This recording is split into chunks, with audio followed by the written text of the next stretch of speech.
had your lunch? Yes or no? Very good. Today we are celebrating which day?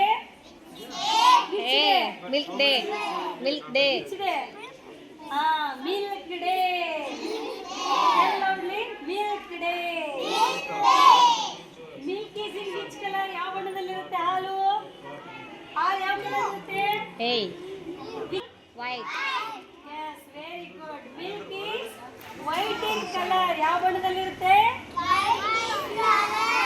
It is very healthy. ಅದು ನಮಗೆ ತುಂಬಾ ಆರೋಗ್ಯಕ್ಕೆ ತುಂಬಾ ಒಳ್ಳೆಯದಾದಂತ ಒಂದು drink. Okay, next children, do you drink milk daily? Daily ಹಾಲು ಕುಡಿತೀರಾ ಎಲ್ಲರೂ? From where it comes? Yes, from where it comes? Who gives you milk? ಯಾರು ಕೊಡ್ತಾರೆ? Who gives you milk? Who gives you milk? Cow. Yes, very good. ಮತ್ತೆ ಬರೀ cow ಅಷ್ಟೇನಾ? Buffalo. ಮತ್ತೆ ಬೇರೆ ಇಲ್ವಾ? Same Kannada also. Cow. Cow means ಆಕಳು. Cow means ಬರೀ ಆಕಳು ಅಷ್ಟೇ ಹಾಲು ಕೊಡುತ್ತಾ? ಬೇರೆ ಪ್ರಾಣಿ? ಎಸ್, ಎಮ್ಮೆ. ಎಮ್ಮೆ ಅಲ್ವಾ? ವಾಟ್ ಯು ಕಾಲ್ ಎಮ್ಮೆ in English? Buffalo. Yes, cow and buffalo give us milk. Every cow and buffaloes give us milk. It makes our bones strong. Bones, nodri elugiruttalla bones. It makes our bones strong.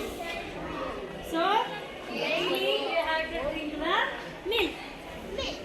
Daily you have to drink a glass of milk. Daily you have to drink a glass of milk. Very good. Yes. ಈ ಹಾಲಿಂದ ನಾವು ಮತ್ತೆ ಏನೇನು ಮಾಡ್ಬೋದು? ಏನೇನು ಸಿಗುತ್ತೆ ಹಾಲಿಂದ? ಏನೇನು ಊಟ ಮಾಡ್ತೀರಾ? ಹಾಲಿಂದ ಏನೇನು ರೆಡಿ ಮಾಡ್ತೀರಾ? ಬೆಣ್ಣೆ. Very good. Stand up. Komal, club for Komal. ಬೆಣ್ಣೆ ಮಾಡ್ತೀರಾ? ಮತ್ತೇನು ಮಾಡ್ತೀರಾ ಹಾಲಿಂದ? Very good. ಕ್ಲಚ್. ಮತ್ತೇನು ಮಾಡ್ತೀರಾ? ಮತ್ತೇನು ಮಾಡ್ತೀರಾ? ಮತ್ತೇನು ಮಾಡ್ತೀರಾ? ಮತ್ತೆ ಬರೀ ಅದನ್ನೇ ಹೇಳ್ತಿರಲ್ಲ, ಬೇರೆದು? ತುಪ್ಪ. ಮೊಸರು, ಮಜ್ಜಿಗೆ, ಬೆಣ್ಣೆ, ಹಾಲು ಮತ್ತೆ ತುಪ್ಪ ಅಲ್ವಾ? ಡೈಲಿ ನೀವು ಊಟಕ್ಕೆ ಹಾಕೊಂಡು ಊಟ ಮಾಡ್ತೀರಾ ತುಪ್ಪನಾ? And these are the milk products. We prepare sweets. We prepare sweets from milk. Okay? And we prepare different varieties of chocolates. Different types, different quality and quantity and different names, branded chocolates we can prepare. Okay? Thank you, sir. Thank you. ಹೆಸರಷ್ಟೇ ಮುಕ್ಕಿಬಾರ್ದು. Yes. Milk ಅಂತ ಇರುತ್ತೆ ಬರೀ ಅದು ಹಾಲು use ಮಾಡಬಾರ್ದು. Full white colour ಇರ್ತದ?